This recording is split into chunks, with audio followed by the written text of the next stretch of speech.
Just past 8 o'clock, so I think we will get started. Good evening, everyone, again from Zoom once more. I think we'll start by, we had minutes last month, from last month, May 26th of 2020. They were edited and distributed. Do I have a motion to accept them? So moved. Second? Second. All in favor? Aye. Aye. Aye. Excellent. All right, they are accepted. Thank you very much. We have on the agenda tonight just one matter. It's Charlotte Bins at 2 Heritage Hill Road. So do we have someone who is appearing on behalf of that motion? Yes. Great. Patty, huh? Can't hear me. Now you can hear me? Yep, And now we you can can hear see you. Okay, now we've got the whole package. Yes. Hi, Patty. How are you? Hey, pretty good.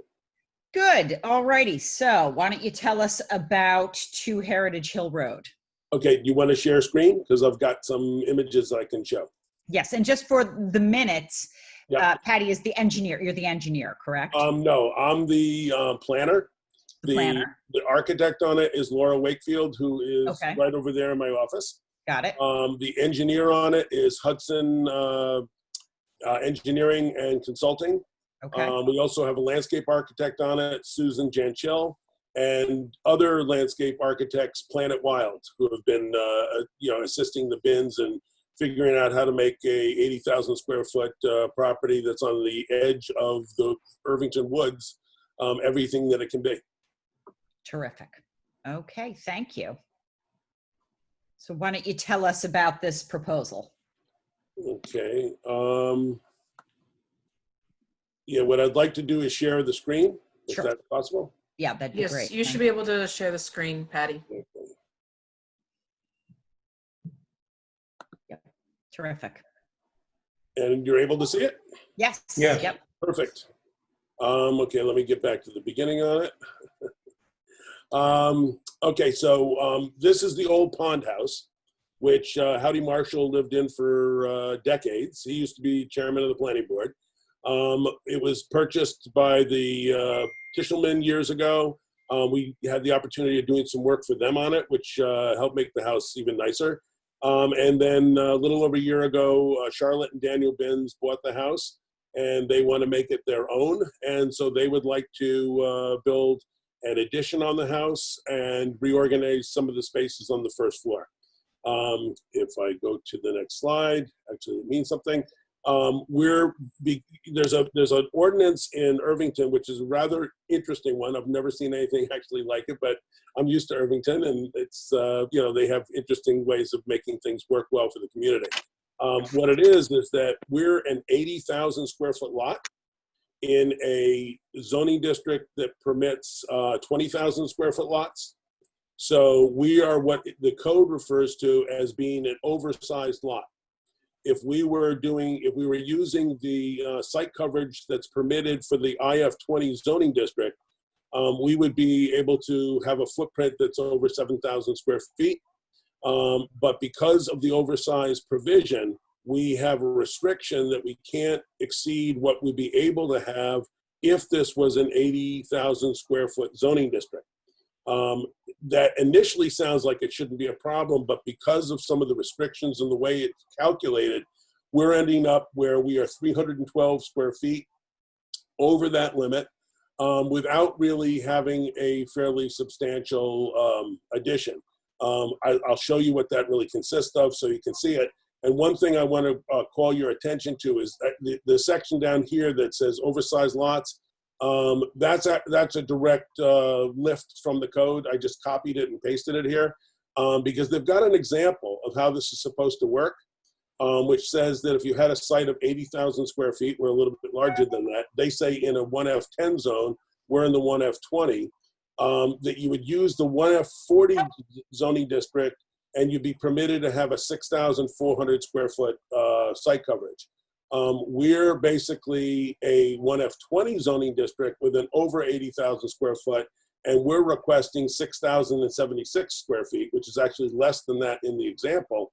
But the way the calculations actually work, the limit is 5,764, so we need a variance for 312 square feet.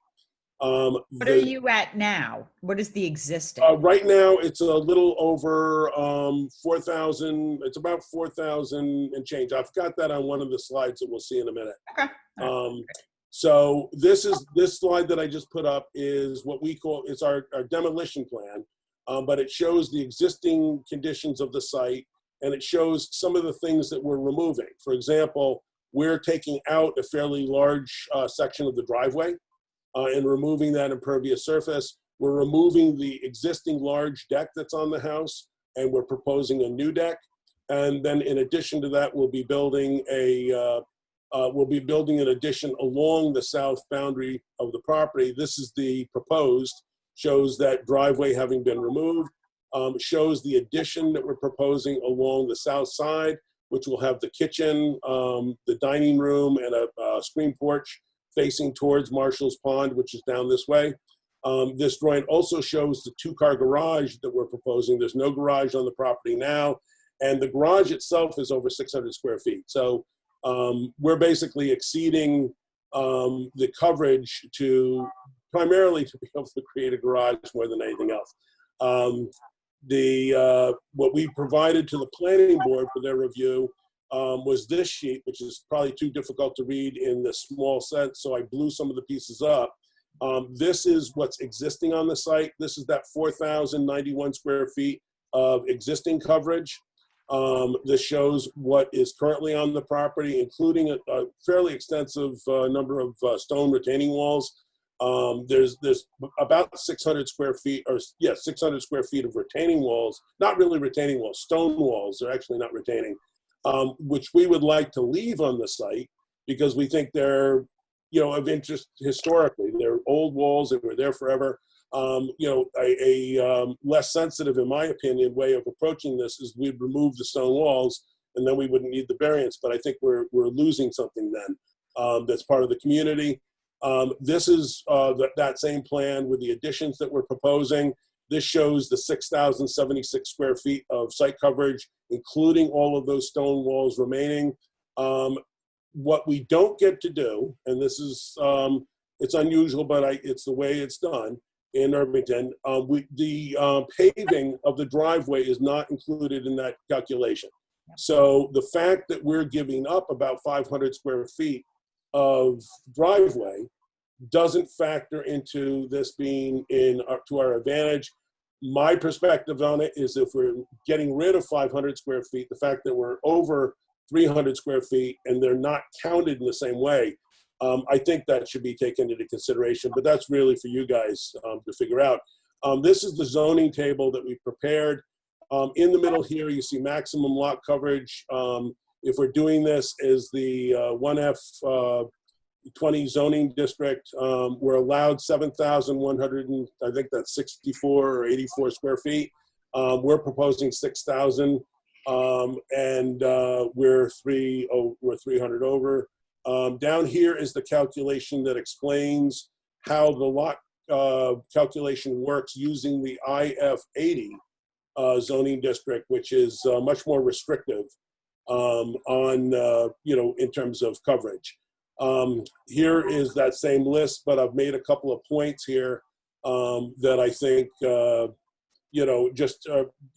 important for considering whenever you're doing a variance, which is to what extent is this a percentage exceeding what's permitted? And we're just over 5% on this. I don't know what the board currently considers, a reasonable. Often communities will say, well, if you're under this number, we aren't terribly concerned about it. If you're over this number, good luck. So I'm hoping that we're closer to the acceptable level than the good luck number. And I made the point of that the driveway situation down below. We're actually reducing the driveway by 582 square feet. This is something that's just too much to read. It's excessive information. But what it basically does it explains the quirkiness of this site. We're an 86,073 square foot parcel in the IF20 zoning district. We have to, if we wanted to subdivide this property, we would have to do all kinds of proofs with steep slopes, with rock outcroppings and things like that. But if we doubled what was permitted and said, we'll go with two 43,000 square foot parcels, we would be compliant with those two lots. And because they would be, we'd have to be doing it with the 40,000 square foot, which is exempt from that special condition, we'd basically be allowed to have 4,800 square feet of coverage on each one of those two lots. So we'd have a coverage of 9,600 square foot. We're certain, the last thing in the world that the bins would be interested in doing is anything like that. But I think it's interesting because we are on the edge of the Dearman Park subdivision, and we're part of that neighborhood now. Years ago, this property was actually considered part of the back, and it was originally zoned 1F40. When Dearman Park was approved by the village, they moved that zoning line to the other side of Marshall's Pond so that the tracks B and C, which ended up owned by the village and Scenic Hudson and the county, that was all zoned 1F40, and everything, including the Marshall House at that point, was zoned the 1F20. If we were still zoned 1F40, we would be allowed a site coverage of 6,642. So I think it's something that makes me think that what we're asking for is not out of the norm or inappropriate for the house. These show what the actual additions are. The easiest place to see it is this middle one. Where basically this room exists. This is the existing dining room. This is the existing living room. They're taking the existing living room, expanding it to be the kitchen, sitting area, family room, if you will. The dining room remains the dining room, and what's now the kitchen becomes the media adults living room. Kind of a more fun adults living room than a living room sounds like. The only real work we're doing on the second floor is a yoga area above this portion of the kitchen, and we're proposing to fill in one corner up in just kind of square off this area in this bedroom to solve a roof problem. So it's really a one-story addition except for that one portion right over here. If you have questions along, just let me know and I'll stop talking so much. This is the drawing that we submitted that shows the limits of disturbance. This heavy dashed line is the limits of disturbance. We have proposed a 25-foot no disturbance buffer along towards the pond.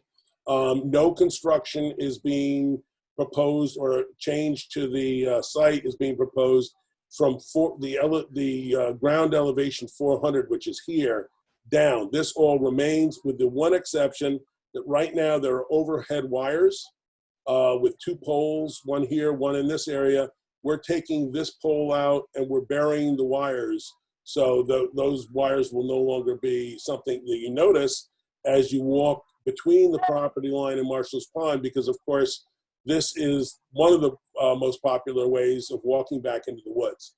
It's a public way, and the driveway that leads to this house has an easement in favor of the village, and you always have to drive slow when you're going up there because there's always kids and families and people walking their dogs on that. It seems to be very popular in the community. I think that's one question before you move from that screen. I just want say again. Just going back to the screen you were just on. So the no disturbance line is the dotted line that goes around? It's the dotted line that's right along here. Let me go back to that one. This thing jumps around by itself. That's there. Well, here we are. So it's the line that's the light dashed line right along there. It's you see this where I think that says 25 feet. It's that line there. That we're proposing everything from that line down to the property line as no disturbance. The lighter dashed line there, that's actually our side yard requirement. Okay. That's only 15 feet. So we're 30 something feet at the closest point. There are no issues with distances here in terms of our setbacks to the property. And with this project, it's really the only variance we need is that one for the total coverage. And I think there's good justification for this being granted the waiver, since what we're doing is actually going to be beneficial for the way all of the environment along here works. If I go to these slides, this is Hudson Engineering's plan. Right now, there's no water treatment for this house. The water comes off, and it goes wherever it goes. We're collecting the water. We're recharging the aquifer over in this area with Cultec units. So we're putting water into the ground so that it'll continue to serve the trees. We've got a fairly extensive erosion sediment control plan that'll protect the pond. No gradings being done that'll affect that. No changes in water flows. And we've got a stormwater management plan that is very extensive. This is actually, it's something like 65 pages long, but it goes into great detail protecting everything. And we've got a very extensive landscaping plan so that the views of everything will be softer than they even are now. When you walk by on the trail between the property and Marshall's Pond, this should continue to be a really nice part of the visual experience. Does anyone have any questions for Patty? Any thoughts? Yeah, I guess I do, Patty. Sure. You're talking about almost a 50% increase in coverage, right? Starting from what is way below the maximum allowed. Right. That's correct. And you're only asking for what is it, 312, 315, something like 312 square feet. It's like a 5.4% increase. Yeah. What damage would it do to the overall plan if you did this and did it within? You found some way to make up that 312 square feet. Well, What I mean, damage would it do? yeah, I mean, we could do that with the removal of the stone walls. So if we took the stone walls down, we would be, we would be under the coverage requirement. The addition that we're building on the house is 9 feet wide, so it's not a very large one. It goes the length of the house, but it's not a large addition. And the 2-car garage is really appropriately sized for a 2-car garage. So we would have to be cutting something other than those square footages. The house and the garage really don't factor that much into it. It's the thing that we would be able to do the easiest would be to take the stone walls out. Well, what about the proposed deck, though? It's not. It's like you could find 300 square feet there fairly easily. If you eliminated the deck, you'd be able to eliminate the 300 square feet. No, you wouldn't have to eliminate the whole deck. The whole deck's more than 312 square feet. Yeah, you'd really be curtailing the usefulness of it.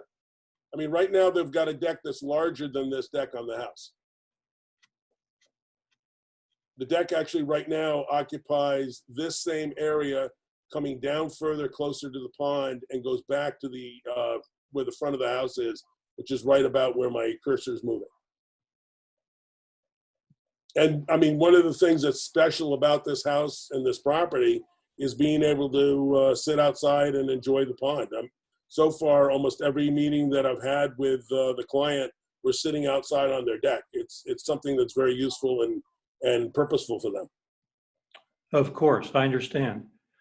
And I actually spoke to the owner, I guess it was yesterday. She talked about all the landscaping you're doing and so forth, for which I said, as a citizen of Irvington, I applaud you. As a member of the ZBA, I'm not sure that makes any difference in our decision, but I appreciate it. Yeah, you're not allowed to take that into consideration, I don't think. Yeah. Anybody else have any questions or comments? Yeah, when was the house built? That's an interesting question. I've been told many different years. I'm guessing it was like in 1870. Okay. You know, I think And- I've been told it was 1880s, 1890s, but I think it's got some detail that's earlier than that. I've also been told that, you know, when the first people came to Irvington, this house was already there, and Howdy Marshall already lived there. But I know that's not true. Yeah, the owner gave me the kind of the same date. I think she said it was 150 years old, she thought. Yeah. And what's the approximate square footage of the house currently? Yeah, there's a sheet I can go to back here that I think It's has a little that. over, it's over 4,000, right? Almost 4,100, is that right? It's about that, yeah. Yeah.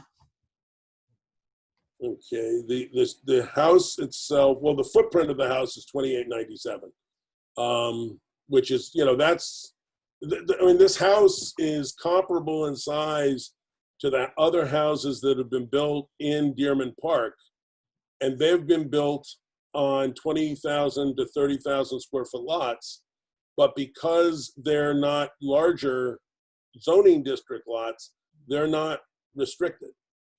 So, you know, on the one F20 zoning lot, you're given 32,000 or 3,200 square feet plus 12% of the overage. So most of the houses that we've built in Dearman Park, I haven't done all of those. Some of them I'm not a fan of.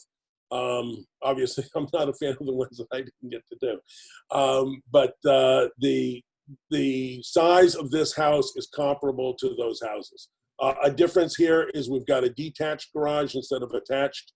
All of that, the garages we have in there are attached, but they're about the same size. It's a 2-car garage, about 24 feet by 24 feet.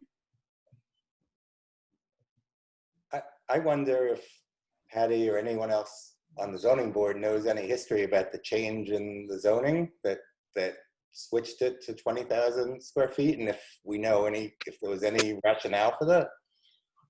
I know much more about it than I would prefer to.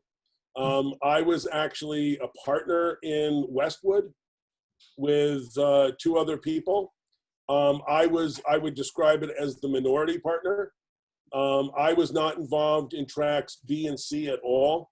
I was a 1/3 partner in track A, which is the one that got built. Tracks B and C got sold. The press that was happening, I was going to say that we had against us, but I was on the team that was pressing, although I didn't agree with it. The pressure that the applicant was making back then was to try and have a lot more units. So there were efforts to move zoning lines so that the properties that would be developed wouldn't be under the IF40 zoning district, they'd be under the IF20.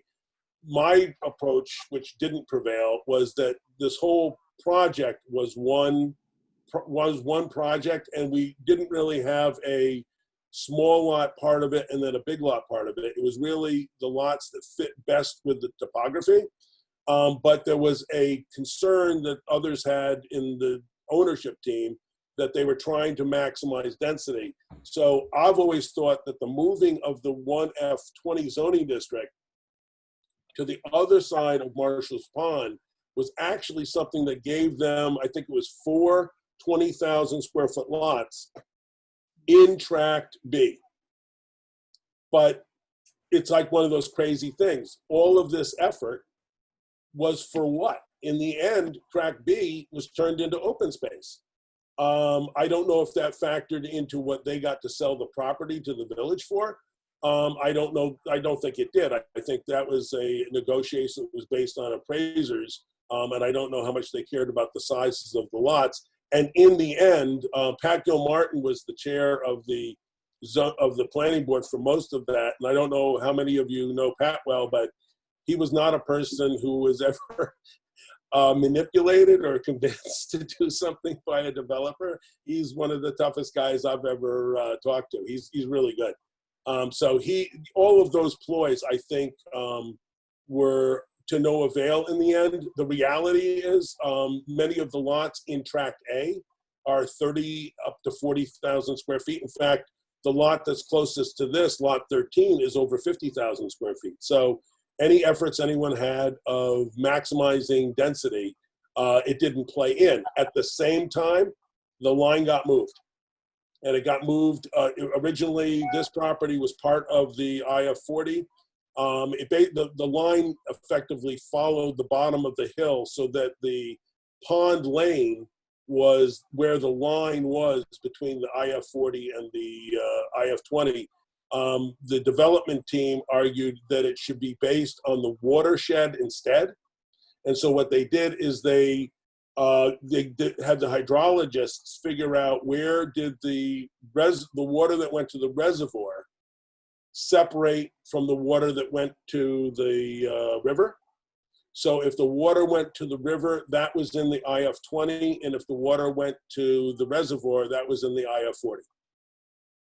Maybe it has logic, you know, a bigger piece of property with the water that goes to the reservoir, a smaller piece of property with what people were assuming we would be doing is sending it to the Hudson River. In reality, I ended up buying out one of the partners and got to be more involved in Tract A.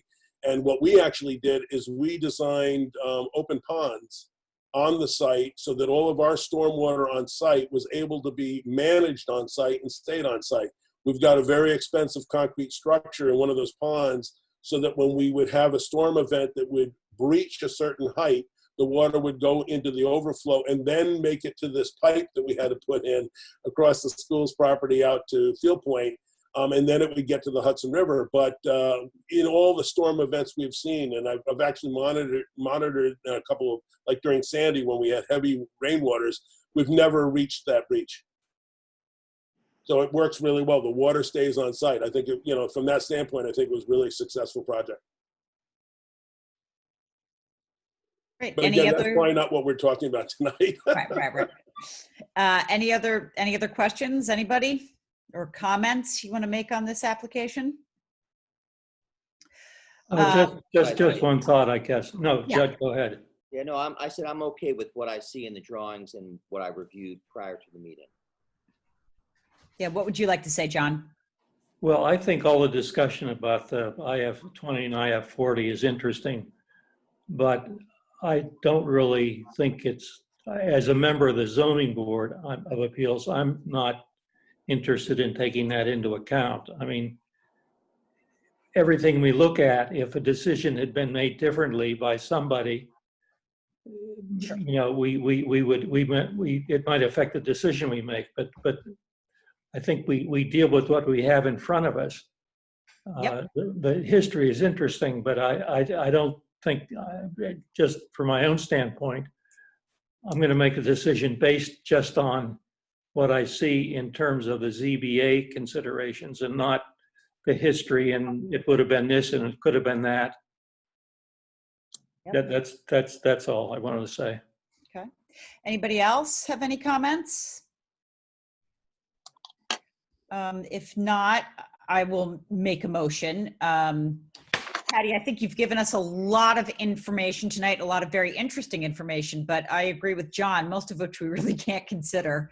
It doesn't really matter what could or should have happened or did happen with this zoning. We're just in the zone that we're in, and that's what we've got to take into consideration. Likewise, taking out, I agree with John, as a citizen of Irvington, I appreciate the landscaping and the driveway, but again, we just don't take any of that into consideration when it comes to zoning.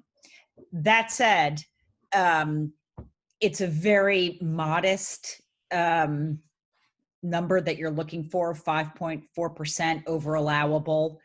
And when you take into consideration that it's really almost sort of alone there in that piece of the world, I mean, there's just really no neighbors that are going to really be affected. I think the public would be affected due to the walking trails, but it does seem like you're keeping the work far enough away from there and keeping the retaining walls and the landscaping, which I guess I'll change myself and say I'll take that a little bit into consideration because it does sort of protect the view from those trails.